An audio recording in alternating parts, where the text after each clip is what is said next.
Hola, continuamos entonces con la lectura de La fuerza vital del cielo anterior de Jacobo Greenberg. Hoy vamos a leer el capítulo 2, 3 y 4. Entonces, capítulo 2. India, yo soy. El mercado de Tiruvannamalai estaba rebosando de gentes, colores y ruidos cuando la vi. Caminaba como rodeada de una aurora dorada y su porte era digno y majestuoso. La acompañaba otra mujer, seguramente su sirvienta de casta inferior, morena y con un sari humilde. En cambio ella, ¡qué belleza! Algo en mí se activó, algo extraño, una especie de recuerdo o añoranza. Me dieron ganas de acercarme y de preguntarle, de tomarla entre mis brazos y hacer fluir aquello que me llamaba hacia ella, pero me contuve. Al día siguiente desperté sudoroso y con una opresión en mi pecho. No podía vivir sin ella, pero al mismo tiempo no podía afirmar que fuera ella sino otra cosa, misteriosa, que ella había despertado, la que me inquietaba. Lo fui a consultar con el astrólogo del pueblo. Me dijo que la fecha era auspiciosa y que el sentimiento venía de muy antiguo, de otro lugar y tenía componentes kármicos. Aquello coincidía con mi sensación y se lo agradecí. Mis padres lo empezaron a notar. Él, Patanjali, era casi inaccesible para mí. Desde pequeño lo conocía como sumido en sí mismo, indagando y casi siempre sentado en el jardín completamente absorto durante sus prácticas de meditación. Mi madre lo admiraba y respetaba y nos decía a mí y a mis hermanos que su marido, nuestro padre, estaba llegando al tercer ciclo de la vida y que pronto nos abandonaría para internarse en el bosque y vivir en un contacto con Dios sin posesiones y en total entrega a Purusha. Estoy seguro que así nos preparaba para que, llegado el momento de la despedida, lo pudiéramos aceptar tal y como ella lo había hecho. Mi madre estaba convencida de que su esposo era un santo y que había cumplido a la perfección su papel de padre y marido. Yo nunca lo había oído discutir o pelear. En las comidas todos bendecíamos el alimento mientras él hacía una plegaria y mi madre, solícita, nos servía. A mí no me interesaba la meditación, lo sentía como un rival de la compañía paterna, pero jamás lo expresé abiertamente. En cambio, los rituales me fascinaban. Todas las mañanas acompañaba a mi padre al templo y allí orábamos ante una imagen de Shiva. Él me decía que Shiva enseñaba a transformar lo negativo en positivo, colocándose más allá de la dualidad. De regreso a casa siempre pasábamos a saludar al elefante sagrado. Su cuidador le había pintado la piel con dibujos intrincados y en su gran cabeza había trazado 3 líneas blancas paralelas y un círculo rojo en su entrecejo. Yo le acariciaba su trompa y él la colocaba sobre mi cabeza, como dándome la bendición matutina. Después desayunábamos con toda la familia y al terminar acompañaba a mi padre a su trabajo. Vendía telas en el mercado y yo lo ayudaba con su negocio. Mis hermanos eran pequeños y se dedicaban a recibir instrucciones en unas de las salas del templo. Yo ya había terminado mis estudios y estaba penetrando al segundo ciclo de la vida. Quizá por eso no podía apartar de mi mente la visión de esa muchacha del mercado. Mi madre me cuestionó 2 días después. Era muy intuitiva y seguramente le extrañaba mi semblante preocupado y mis ojos rojizos, indicativos de insomnio. Se me acercó después de la comida y me llevó a su lado. ¿Qué es lo que te sucede?, me preguntó preocupada. Le conté todo y le di señas de la fisonomía y vestimenta de la muchacha. Le confesé la opinión del astrólogo y después de escucharme me dijo que me tranquilizara.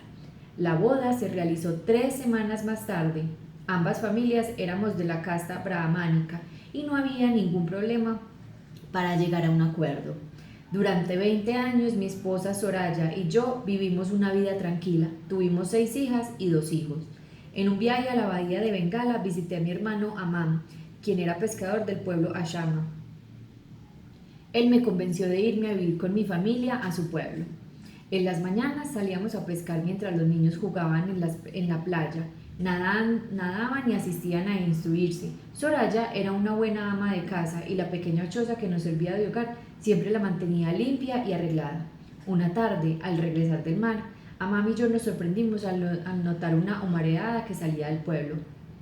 El mar estaba picado y nos tardamos más de 1 hora en desembarcar. Mi corazón palpitaba con tanta fuerza que sentía que se me saldría del pecho porque el humo parecía surgir de nuestras casas, las que, a la distancia, se veían envueltas en fuego. Desesperados y luchando con las olas, pudimos por fin llegar a la playa. El ambiente era tenebroso y un penetrante olor a carne quemada se percibía en la atmósfera. Los cocoteros que bordeaban la playa con sus hojas chamuscadas y las grandes palmeras del pueblo habían sido testigos de las tragedias. Buscamos a nuestras familias y lo único que encontramos fueron los restos irreconocibles de decenas de cadáveres carbonizados y colocados unos sobre los otros. Durante 20 días no pude dormir y mis ojos desorbitados parecían lanzar chispas en todas las direcciones. Existía en un estado de estupor completo sin entender lo que había acontecido y con un deseo de enterrarme en la arena o abandonarme al mar sin luchar. No podía comer y solo de vez en cuando cortaba un coco y saciaba mi sed con su jugo dulce y espeso. Una noche, sin avisarle a mi hermano, comencé a andar, sin saber a dónde me llevaban mis pasos. Caminé durante una semana sin detenerme hasta que el paisaje se comenzó a transformar y el clima cálido y selvático se convirtió en húmedo y frío. Penetré en un bosque tupido arrastrando los pies. Los árboles y el musgo cada vez se hacían más y más densos, hasta que en aquel corazón de aquel paraje, el follaje cerrado apenas si dejaba pasar los rayos del sol. Sin fuerzas y con un total desconocimiento del lugar en el cual me encontraba, me desmayé. Un piso esponjoso y alfombrado de hojas fue mi lecho. Desperté en otro lugar. El calor de una fogata me calentaba y haciendo un esfuerzo enorme alcancé a divisar frente a mí a un hombre delgado de barba enorme, cubierto únicamente con un pequeño taparrabos. Antes de poder reconocerlo, volví a caer en la inconsciencia. La misma experiencia se repitió en varias ocasiones en intervalos que parecían transcurrir sin intermedios. Después supe que me tardé 13 días en recuperarme y que esa figura humana desdibujada que me había salvado era mi padre Patanjali. 10 años antes se había despedido de mí, mis hermanos y mi madre, y aislado en ese mismo bosque al que me habían guiado mis pasos y un poder misterioso. Patanjali se había dedicado a meditar en silencio y durante esos 10 años no había tenido contacto con ningún otro ser, ni pronunciado ni una sola palabra. Permanecí con mi padre hasta que murió. Me dediqué entonces a escribir sus enseñanzas en forma de aforismos. Viví 20 años más y nunca abandoné el bosque. Me alimentaba de raíces y frutos silvestres. Recogía agua de la lluvia, la que me servía para saciar mi sed y asearme. Añoraba a Soraya y a mis hijos, y las prácticas que aprendí de mi padre Patanjali calmaban mi espíritu y satisfacían mi mente, pero nunca completamente. Algo dentro de mí permaneció en el mismo misterio hasta que morí. En ese momento se rasgó un velo y pude percibir un estado de amor que me calmó, pero solo por un instante. Patanjali me había mostrado que el secreto del ser se encontraba en el silencio, en la inhibición de toda actividad mental. Su mensaje estaba claramente descrito en los aforismos que yo mismo había escrito en grandes rocas para que perduraran intactos hasta ser encontrados por otros buscadores. Los últimos 5 años de mi primera vida en ese planeta los viví en un estado de silencio. Solamente existía yo, el cielo y la tierra. Durante ese tiempo no pronuncié palabra alguna y en mi mente no apareció ningún pensamiento. Solamente en el instante de morir, de mis labios surgieron 2 palabras: yo soy. Egipto, capítulo 3. Yo tengo. Dalinme y yo nos volvimos a encontrar en Egipto, pero como hermanos gemelos. El consejo kármico así lo había decidido. Mi gestación fue humana, pero a Dalinme la jerarquía la incrustó en el vientre de mi madre, haciéndole ocupar el cuerpo del feto que se desarrollaba a mi lado. Obviamente de esto no tuve conciencia durante esta, mi segunda vida terrestre. Dalinme, al igual que yo, nació en un cuerpo masculino. De niños, acostumbrábamos a escondernos detrás de los bloques de piedra que los esclavos del faraón ocupaban para la construcción de las pirámides y los monumentales templos iniciáticos. Allí, lejos de la vista de obreros y capataces y en voz baja, hablábamos durante horas y horas. Ambos poseíamos la extraña capacidad de ver imágenes perfectas con los ojos cerrados y de recibir mensajes provenientes de fuentes extrañas. Compartíamos aquellas y estos verbalizándolos mientras acontecían. Nuestra alimentación era pobre y de pésima calidad y casi no veíamos a nuestros padres, los que se pasaban el día entero trabajando para el faraón. Sabíamos que debíamos tener mucho cuidado porque de ser sorprendidos u oídos se nos castigaría de forma terrible. De adolescentes, y mientras acarreábamos paja, oímos un rumor que nos llenó de esperanza. Había surgido un hombre llamado Moisés, que prometía liberarnos de la esclavitud. Lo fuimos a escuchar varias veces y nos asombró su poder y presencia. Después empezaron a ocurrir cosas muy extrañas. Un día el Nilo se convirtió en sangre. Durante semanas plagas de langostas formando nubes densas y pegajosas azotaron los plantíos. Ranas por millones cayeron del cielo y una noche terrible la muerte penetró a los aposentos egipcios buscando sus primogénitos para destruirlos. Al amanecer de esa noche la noticia se regó como el viento húmedo y candente del Nilo. El faraón nos dejaba libres, guiados por ese hombre magnífico, Moisés. Cargamos nuestras pertenencias sobre los hombros y un desvalijado carramoto, y junto con otros miles como nosotros abandonamos el lugar que nos había visto nacer. Atravesamos el Mar Rojo entre dos columnas gigantescas de agua que Moisés había abierto, y después de varias semanas de una caminata fatigosa y llena de riesgos, hicimos un campamento en las faldas de una enorme montaña, el Sinaí. Moisés nos habló una tarde de tormenta. En medio del relámpago nos dijo que subiría a la montaña para hablar con Jehová y después descendería hacia nosotros. Lo esperamos durante semanas y semanas y no bajaba. Le reclamamos a Aarón, su hermano, y él nos ordenó construir un ídolo de oro. Las mujeres se descararon y abandonaron a sus maridos y se entregaban sexualmente a cualquiera. Mi hermano y yo participamos durante algunos días en las orgías, pero cansados y dándonos cuenta que nadie nos ponía atención, continuamos con nuestros diálogos e imágenes. Estas se habían fortalecido en claridad, lo mismo que nuestros pensamientos. Sin embargo, les faltaba dirección, como si una compuerta se hubiese abierto y aguas turbulentas y sin control se hubiesen desparramado inundando un valle. Algo parecido le sucedió a Moisés al bajar de la montaña. Gritó como un trueno y con una furia tremenda destruyó dos grandes piedras planas que cargaba. Allí comenzó algo terrible. Los hermanos empezaron a matarse entre sí y al terminar de varios días, 3000 cadáveres insepultos yacían abandonados en el campamento. Entonces Moisés nos habló de nuevo. Dijo que volvería a escalar el monte y que sería la última oportunidad para Israel. Esta vez nadie le pidió a Aarón construir un ídolo. El temor paralizaba las entrañas mientras dábamos sepultura a los muertos y esperábamos el segundo descenso de Moisés. Por fin apareció y nos leyó el mensaje de Jehová. Teníamos por fin leyes en las que basar nuestra vida. Las aceptamos y nos sentimos seguros, pero algo sucedió entonces. Alguien nos acusó con los jueces y les dijo que mi hermano y yo habíamos blasfemado en contra de Jehová y Moisés. Nos había oído hablar de nuestras imágenes y mensajes. Nos mandaron a llamar y nos hicieron juicio. Decretaron que uno de los dos debía morir. Me adelanté y me culpé de todo. Yo moriría y no mi hermano, pero él hizo lo mismo. Hubo una confesión y los jueces se miraron unos a los otros como pidiéndose consejo. El juicio se extendió durante varias horas hasta que se decretó la muerte de mi hermano. Un verdugo se adelantó y clavó su cuchillo en su corazón. Desesperado me lancé en contra de los jueces y también fui muerto. Caí junto al cadáver de mi hermano y tomándolo de la mano expiré. Capítulo 4. Japón. Yo pienso. El sol se reflejaba en los charcos del plantío de arroz. Las pequeñas matas sobresalían de la superficie plácida y plateada del agua y mis pasos producían ondulaciones en ellas, las que al chocar contra los tallos de arroz se multiplicaban en formas infinitas.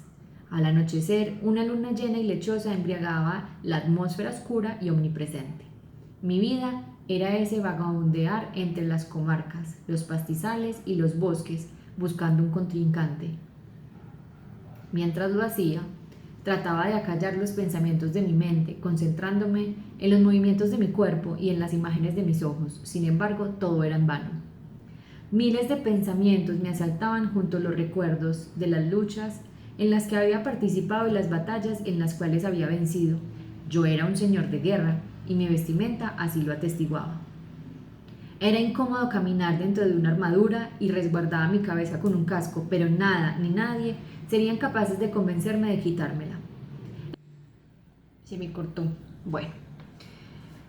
En los poblados que atravesaba, la gente me miraba con respeto y temor. Si entraba en una taberna, nadie osaba acercarse a mí. Me quedaba de pie observando a los parroquianos. Esperaba cualquier oportunidad para demostrar mi fuerza de samurái, pero nadie se atrevía a retarme. Mi apariencia era fiera y llena de poder, y dentro de mí una llama viva, alimentada de un deseo de violencia, permanecía permanentemente encendida. Nunca me pregunté el porqué de mi agresividad. Me era tan natural y constante que no existía otro punto de referencia o de contrastación que me hubiese permitido volverme consciente de su existencia. Cuando nadie me veía y estaba seguro, me recostaba junto a un árbol y me dejaba envolver en una melancolía y tristeza inmensas. Extrañaba a alguien y cada vez que intentaba recordar, mi ira se encendía sin control y sin una razón aparente. Una tarde vi a lo lejos una figura parecida a la mía acercándose lentamente. Vestía una armadura negra y una espada dorada sobresalía de su cuerpo sostenida por un cinturón de cuero. Supe entonces que el día decisivo había llegado a mí, un contrincante de mi altura. Comencé a caminar en su dirección. Era obvio que él se había percatado de mi presencia y probablemente por su mente atravesó el mismo pensamiento que por la mía. Su gesto había sido casi imperceptible y perfecto. Me volví a asomar y detuve la marcha. Hice lo mismo que él, pero en el instante en el cual sentí el frío acerado de la empuñadura de mi espada, me juzgué. En ese instante, él lanzó una carcajada y yo me enfurecí como nunca en mi vida. En un acto instintivo y sin control, desenvainé la espada y furioso me lancé al ataque.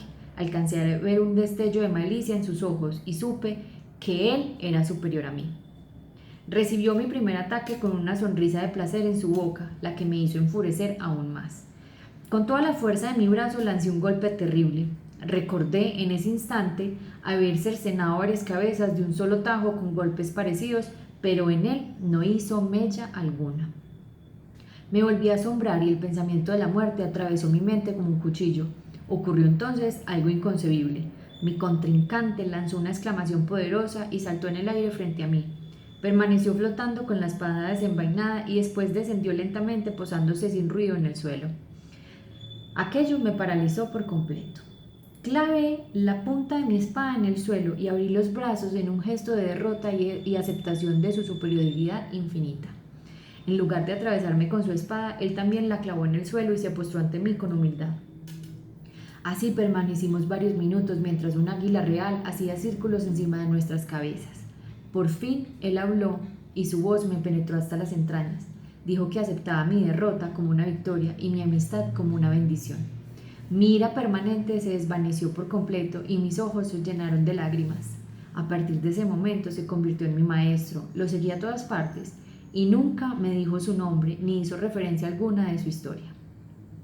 En el invierno caminaba sobre la nieve como flotando de tal forma que no dejaba huellas en ella. En el verano, mientras yo transpiraba, él permanecía fresco y sin mostrar cansancio alguno. Apenas comía, pero cuando lo hacía, el acto adquiría un cariz sagrado. Me enseñó a pensar con claridad y a acallar mi mente por completo. En ese silencio todo respondía y el conocimiento fluía sin obstáculos. Vivió hasta los 130 años de edad sin haberse enfermado jamás. Un día antes de su muerte me llamó a su lado, me entregó su espada y se despidió de mí con una sonrisa. He tenido mucha suerte porque tal como él, una mañana, divisé a lo lejos un guerrero joven, inexperto e iracundo, como yo. Y con un andar pausado y totalmente consciente, me le aproximé con una sonrisa en mis labios. Los espero entonces para el capítulo 5, Tíbet, Yo siento.